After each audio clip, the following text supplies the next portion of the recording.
Welcome to the Washington Tattoo Podcast, where we champion education, celebrate community, and unite the very best of humanity. Fueled by world-class military precision and cultural excellence, Washington Tattoo produces unforgettable immersive experiences, creating an atmosphere for people, organizations, and businesses to connect, network, and build impactful relationships. We invite you to listen to this episode of the Washington Tattoo Podcast, where the world's musical traditions come to life. Thank you so much for joining us.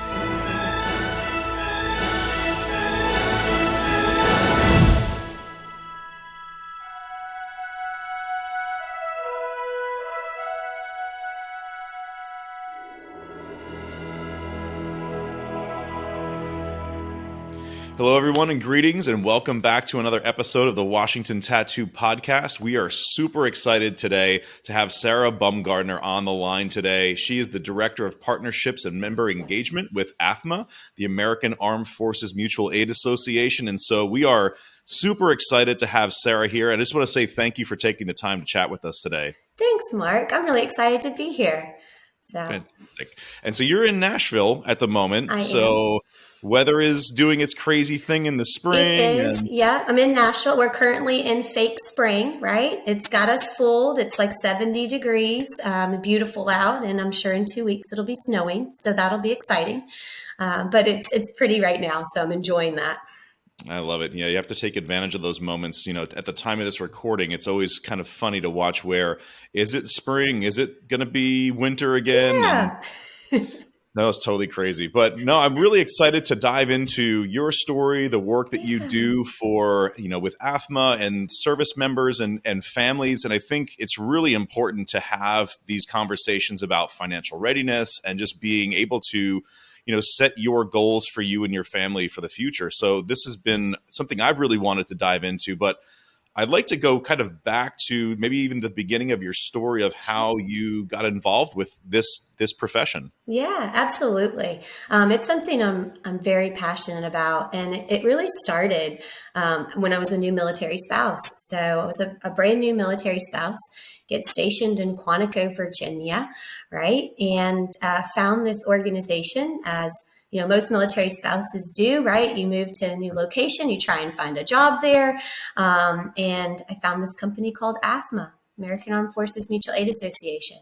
And if you don't know who AAFMAA is, right, you might not have heard of AAFMAA, but we're over 144 years old, and we're a nonprofit organization. We are the longest standing nonprofit organization of our kind. We take a lot of pride in that. And we were founded on the principles of helping surviving family members, right? So 144 years ago, before 144 years ago, when somebody went into battle and they passed away, they would literally take a hat off and pass it around to collect funds to give to the service members, right? How cool is that? Well, a little history here. The Battle of Little Bighorn comes around, and the 7th Cavalry's there, and everybody dies. And there's no one to pass the hat to. So all these families, they don't have anything. And it was in that moment that Army Mutual Aid Association was started. We were started by the Assistant Inspector General for the Army, who said, we have to do better. Right? We have got to do better. And in that, AAFMAA was founded. And so, of course, through the iterations, we are now open to all branches of service, but we are really there to help family members, right? Our surviving family members. That's our passion. And so I find this organization, how cool. And I'm like, well, I'm a military spouse. This is great. This is about 13 years ago, and worked in lots of various positions. So I helped with our survivor assistance team. I helped do VA claims directly for our military members. And then I helped in the transition space.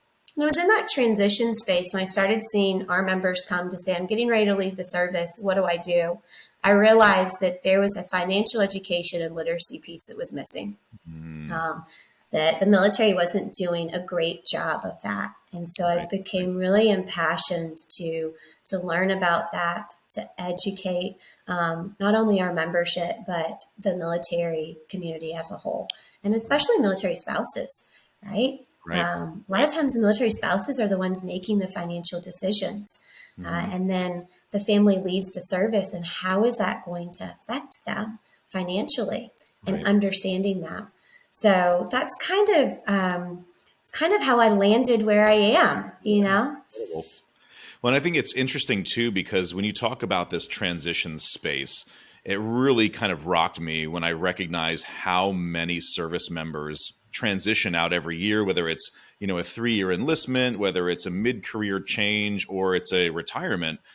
I think the number is somewhere around 200,000 Yeah. service members every year. So there is a massive need for this. And, the worst thing you see in the world are the folks that, are not financially set up for success. And, you have the worst cases of that where, you see homeless veterans Yeah. that are there, and they do have these resources there. But a lot of it comes down to that awareness of, how can they get plugged in? And I know that's something AAFMAA is also really passionate about, is being engaged in the community. So could you talk a little bit about just, what are some initiatives that you have to get out there into the community and spread the good word? Yeah, absolutely. And it's like you said, it's that education piece, or it's that helping service members find these organizations, right? Find places that can help them. So I'm the director of partnership and member engagement. And so my focus is just that, working with other nonprofit organizations in this military ecosystem. We are like-minded, and then highlighting them not only to our membership, but giving that organization a place to be able to be highlighted, right? To be able to say, these are the good guys, right? This is the organization that can help you. This is how they're going to do that. And, whether that is getting professional development certifications before you leave the service, right? To set yourself up for success. Maybe that's mentorships, understanding their finances, right? Or if they need help, right? From a relief standpoint, Relief Society, and helping the transition space. So a lot of our initiatives are bringing those other like-minded nonprofit organizations together in partnership with AAFMAA to be able to highlight them, to get that engagement. Yeah, that's incredible. I mean, so the AAFMAA footprint is nationwide. Is that correct? Yes. Yeah. So, I Absolutely. mean, at that point, you're looking at, getting involved with every joint service installation, every base, and just getting that word out there. Yeah. And I'm sure, there's probably ups and downs, and there's good times and bad times, Yeah. different types of folks who are in leadership that are, very much engaged and other times not. So I would imagine it's maybe a little bit of a roller coaster sometimes of, making sure that you're staying at the top of your game Yeah. to do the best work you can. So could you maybe walk through some of just how you keep yourself motivated to do that work? Yeah, absolutely. And you're right. When you're working in financial space, right, there's always kind of ebbs and flows and things like that. But I will say, when we talk about uncertainty, I feel like being a military spouse, I was a military spouse for a long time, for 11 years. You live your life in uncertainty, right? You don't know what's going to happen. You don't know where Right. you're going to live. You don't know, when they're going to leave for 7 months. So, from a personal standpoint, I feel very equipped to handle the uncertainties. I'm like, oh, this is easy. Yeah, I love it. Yeah. So, and that deep desire to help. But a part of it, of course, is just making sure that we're staying engaged, staying on top of, and trying to expand, right? Partnerships, trying to expand our knowledge as well, right? Of organizations that are out there that can help, that can be a resource, whatever that resource is. And there are so many nonprofit service organizations. I think there's like 40,000 registered Amazing. organizations. And unfortunately, some of them don't have the best intentions, right? And so it's making sure too in that we're doing our due diligence of highlighting and partnering with organizations that are truly here in this ecosystem to be of a help. Yeah. Well, and I love that too, because I was a part of a military spouse networking event last Hmm. year up in Reston, Virginia. And it was incredible just to see the military spouse community being brought together, Yeah. in a great location, great food, great entertainment. And honestly, you could feel the camaraderie because it is when you're traveling and that uncertainty is there when you meet those folks that have also lived those life experiences. There's an immediate connection and camaraderie there. So could you talk a little bit about just, some of the things that you do for military spouses in that community? Yeah, absolutely. So, one of I was a military spouse for 11 years, and Thank you for I your service started there well. as well. Well, I started that journey at a very young age, right? And my journey ended in the military as a military spouse. It ended due to a divorce, right? Mhm. And so it really was in that space that I realized this is something that happens, right? Life happens. And when you all of a sudden are leaving this community, you realize that there's all these things, right, that you were a part of. And some of them were financial, right? There was this Right. financial baseline. And it really made me take pause to realize that we need to educate military spouses, not only from a standpoint of the right now, but the uncertainty of what could happen, right? Death happens, divorce happens. And in that military community and in that military spouse community, we really try to, and AAFMAA really tries to speak to military spouses. We have something called SpouseLink, which is a place where military spouses can come together, they can get resources, they can gain confidence, right? Yeah. And we know statistically that 92% of military spouses are female. That's just the statistics. And that the majority of military spouses are taking care of the finances on the home front. Mhm. But statistic also tells us that the majority of them don't feel the most confident in doing that. So they have Right. been, tasked with this because the service Mhm. member is constantly, right, traveling overseas, and they don't feel the most confident. And so that's where we try and do a lot of empowering into military spouses of let's learn this, let's understand it, let's gain confidence in it, because you don't know what's going to happen, right, Right. in Right. life. And so SpouseLink is a great resource for those communities. We also have SpouseLink ambassadors who are located on various installations to kind of be there as a, boots on ground, you would say. But we have a really big kind of digital presence in that. So That's it's amazing. important. So in Yeah. that spouse link, I'm sure, are there kind of virtual offerings, Oh, in-person yeah. offerings? What are some of those things that happen with the spouse link? Yeah, so a lot of it's virtual because we know, right? Military spouse, you're moving every 2, 4 years, who knows? Mhm. So it's a large virtual community that can be there as a resource. So, Well, that's fantastic too, because I mean, I know that AFMA has a lot of different types of products, it has different services. mhm, And so finding that, I mean, obviously people can do a Google search, but I also think sure. on the website, there's a lot of really great information there. So, I mean, where are some things people can find information on these services? Yeah, absolutely. So, one of the great things you can do, actually, if you're interested, is you can subscribe to AFMA. That gives you a direct insight into financial education for military, for service members, and for military spouses. You can do that at afma.com/tattoo. So that's Nice. AAFMAA.com/tattoo. We did that one on purpose. So it's a great place to be able to get information that you're needing. I also too when I speak to service members and we talk through Soldier for Life, and we talk on military installations. And we do lots of virtual events for military spouses.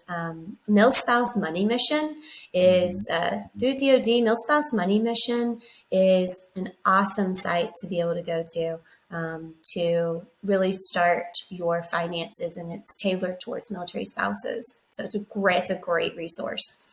Well, and I think that's another great question too, is that, people go through their their transition assistance program and things like that. But also, I mean, there's always ways or means to go through professional development for active duty folks, just kind of on a regular basis as well, right? So is that Mhm. something to go and talk to specific units? Is that something that's also offered? Yeah, absolutely. We definitely do that where we and that comes from command, right? Command will say, I'm noticing that I'm having a problem with people buying a lot of, PS5s and aren't buying food. We go, okay, well, what we need to not do that. Right. So, it's talking directly to units about financial education, where to get started. A lot of it is how do I start getting confidence, gaining confidence, Yep. and delivering that in a really easy to understand way, right? Yep. Is important so that it's not overwhelming. Well, and what I even love about this too is, I mean, I'm an educator at heart. I Yeah. love the idea of continuous education throughout your entire life because, the more you start to learn, the more you recognize, nothing. And Yeah. it's just, there's so much information out there and there's so much, really good, impactful information that could change lives. And I feel Yeah. that some folks say, financial readiness, I got to balance a checkbook. And a lot of folks just kind of ignore it or even write some of it off. And I think when you start to go into the transition space, that becomes very real, very quick. And it always was funny to me when you look at people who have retired. And some of them really have their stuff together. They have some investment properties. They've got their 401k. They got some IRAs.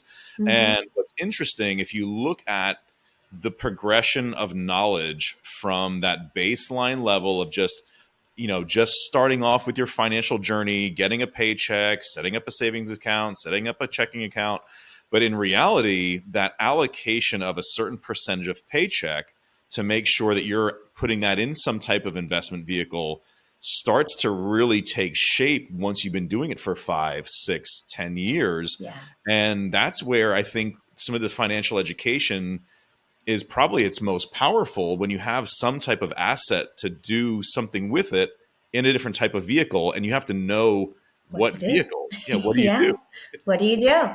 That's where you've got to start learning and educating. And you're absolutely right. So it's kind of twofold, right? Mhm. It's a bit of a twofold situation because you have to, right? You have to get to that place. So the only way you're going to get to that place to be able to have assets to invest, right, is in order to do that over time. So we Mhm. have to make that understanding to people at the younger service members, right? That, 18 to 25, trying to convince them to save something, right? You're getting a matching TSP now. Save just the bare minimum of the 5% total match. Doing something so that when you do, right, start building assets, then you get to that place of wealth and building wealth. And that's where you see people in the transition space that have done this well. It didn't start 3 years before. It started 20 years, 10 years. It started years before. And Mhm. so a lot of it is just that understanding of you got to start small in order to get there. And then, when you do get to that place, what do you do? Who do you ask?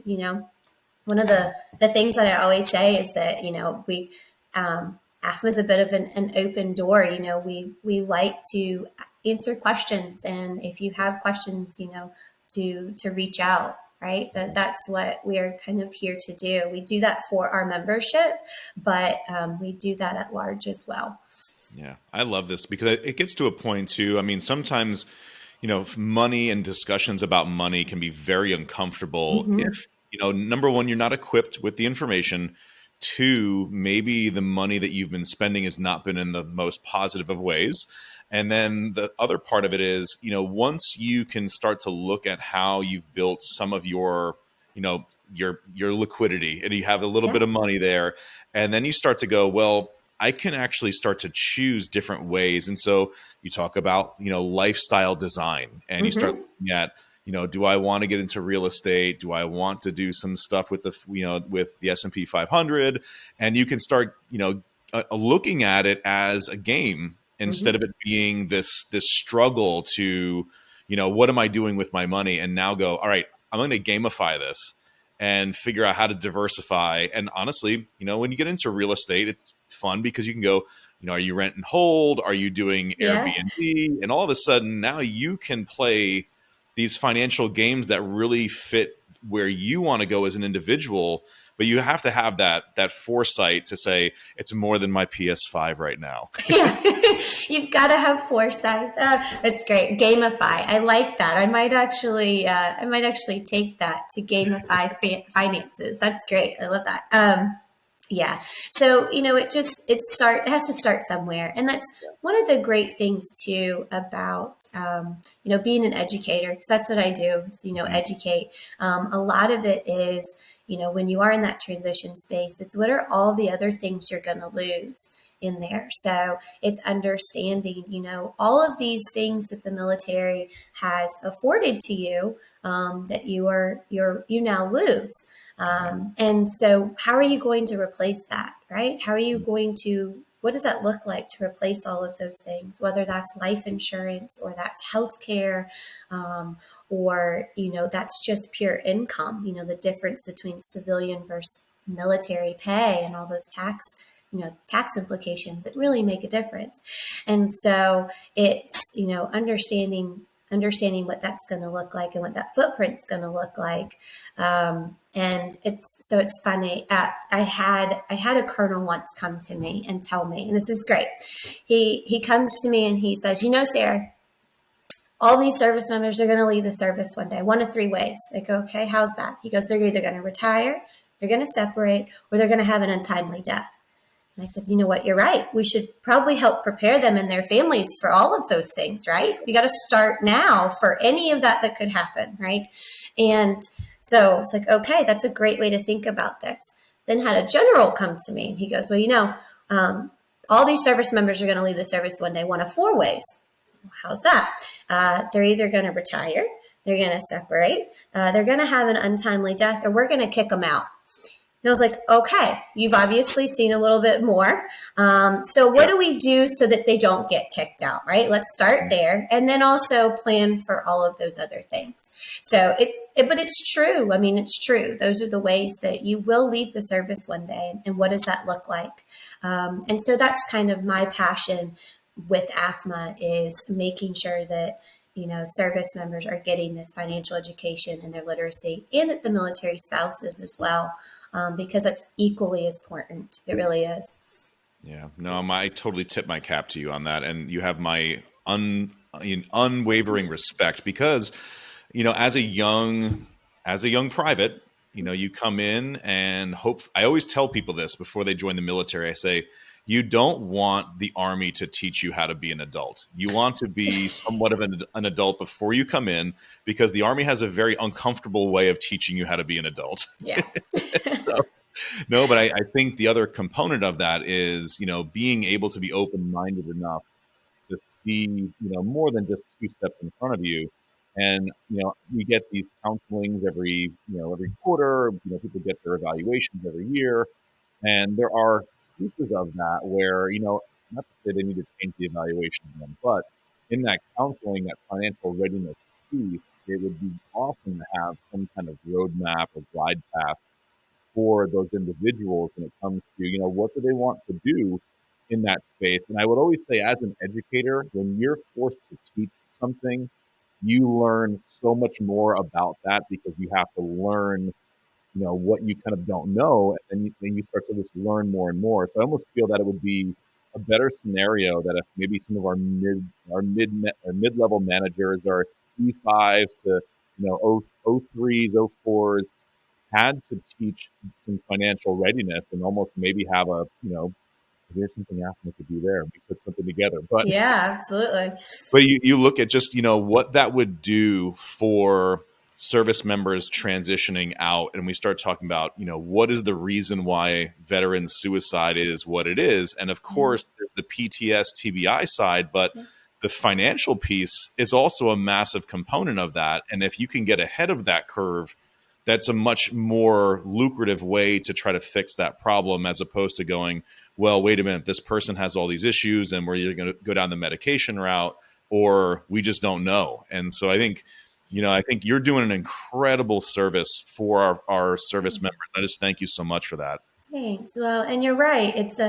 Finances are a stressor, right? And so if you can take one stressor away, then it can help focus on some other stressors, right? That this is finance is something that you can control. There are a lot of things that service members go through that they come out on the other side they can't control, and this is something that you can control. You can gain control in your life over this. You can also then, by gaining this control, you can take away a stressor, right? Yeah. By planning, having an emergency fund,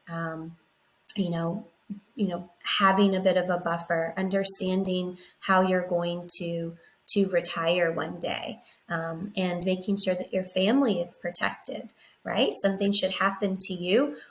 How does that leave your spouse? How does it leave your kids? Making sure that you are protecting them in that. So you're absolutely right, that it's something that it can take a stress away. So, and if I can help as an educator to take a stressor away, I'm like, that's the ultimate goal, right? I've done something right, and that brings me so much joy. Oh, I love it.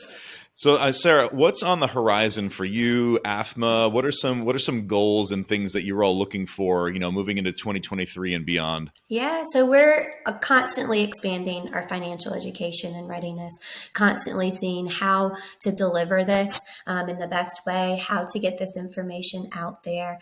I will soon be a certified financial educator instructor in this space, and so that will open up to different ways and better ways that we can not only deliver this information, but making sure that we're delivering the right information, right, to the right audience at the right time, because timing matters, right?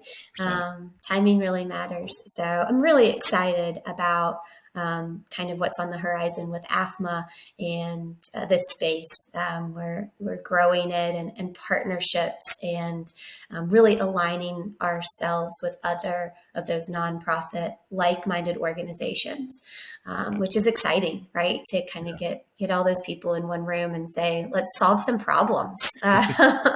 Exactly. The world is never short of problems. So That's true. I'm super grateful to be on this journey with folks like you, because, you need to have that mindset, right? You need to have that growth mindset and not that scarcity mindset. Yeah. And, that does take, and even just bringing it to the financial realm. I mean, you need to have that growth mindset to be able to learn what you don't know. Yeah. And it's uncomfortable, but if you have someone there holding your hand in that uncomfort, it takes a little bit of that stressor away. And I loved how you frame that, because, that is a constant in the military, is stress. And so if there's a partner there that's willing to hold your hand, bring you through some of that stress, it doesn't feel so daunting, and it doesn't feel like an unsurmountable mountain. Yeah, absolutely. Yeah. Awesome. Well, Sarah, I really want to thank you for the time today. This has been a fantastic conversation. I really enjoyed this. And so if we could, just one more time, where can folks find out more information about you and AAFMAA and the services you all provide? Yeah, absolutely. Well, thank you, Mark. Today was just great. Anytime that I get to kind of nerd out and talk about finances, I'm excited. So thank you. But yeah, if people would like to learn more about it, you can go to AAFMAA.com/tattoo. So that's AAFMAA.com/tattoo. And you can subscribe. And in that subscription, you'll be able to start, getting valuable information about financial readiness and of course, other things that are happening in the military community to know about. Fantastic. Well, everyone, thank you for tuning in today. We are honored to have Sarah Bumgardner here, and we look forward to more engagements with great folks from AAFMAA in the future. And please check out our podcast on YouTube, our channels on Spotify, as well as Apple Music, but also check out our social media on Instagram, Facebook, Twitter, and the usual places, of course, and LinkedIn. Again, Sarah, thank you so much for taking the time today. Thanks. Hey everyone, this is Mark Riley again. We want to share a great opportunity with you to get your business name out to our listeners. We are looking for individual episode and yearly sponsors for the Washington Tattoo Podcast. So if you love music, history, and want to support military veterans, please take this step with us and consider being a sponsor. For information on that, please email marketing@thewashingtontattoo.com.